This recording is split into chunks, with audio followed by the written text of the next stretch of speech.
Lingua Mundi is a mod about building and casting your own custom spells. These can range from the small but useful to the exceedingly powerful.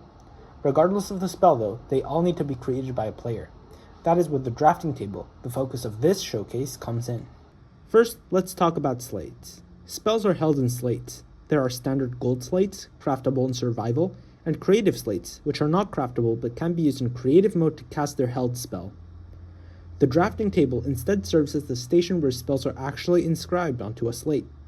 Slates can be inserted by right-clicking and removed by shift right-clicking with an empty hand.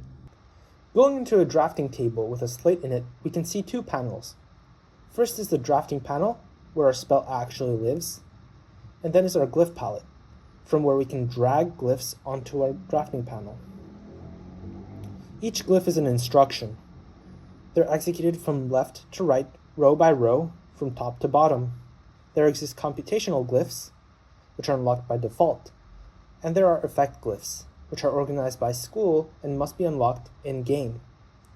There exist fire, ice, lightning, water, conjuration, organic, and space glyphs.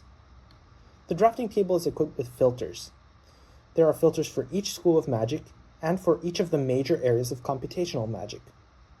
These filters can be toggled by clicking on these tabs on the sides of the drafting table, and work by excluding all glyphs except those represented in their given category. Multiple filters can be active at the same time, but regardless of filter, the glyph palette is always ordered alphabetically.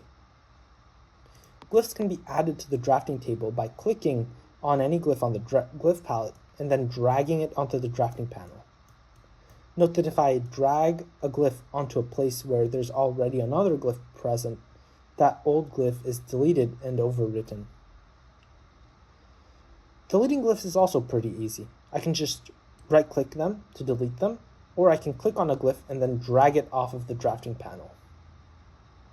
Note that if I click on a glyph and then drag it onto another place on the drafting panel, it gets cloned. Selection is another important feature. I can select a glyph by shift-clicking on it, causing this white outline to appear.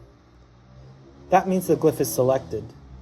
I can then click and drag it to move it instead of clone it. Finally, selection is important for glyphs like right integer. If I select the right integer glyph and then hover over it, you can see these two gray arrows appear.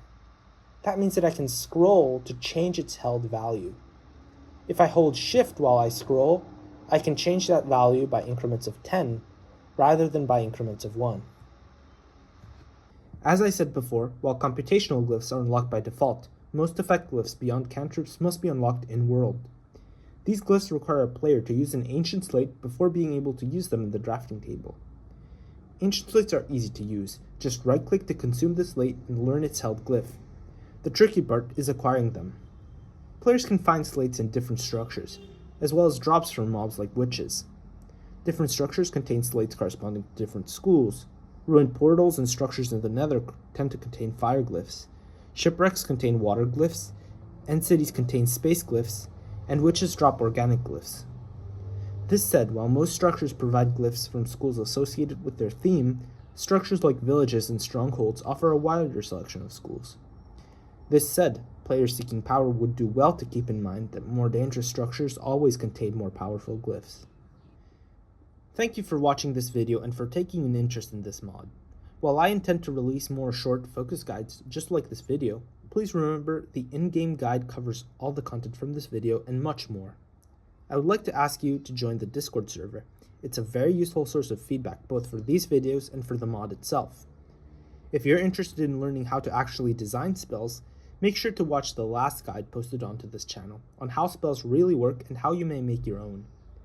Finally, Lingua Mundi is available for download on CurseForge and Modrinth for both Forge 1.20.1 and NeoForge 1.21.1.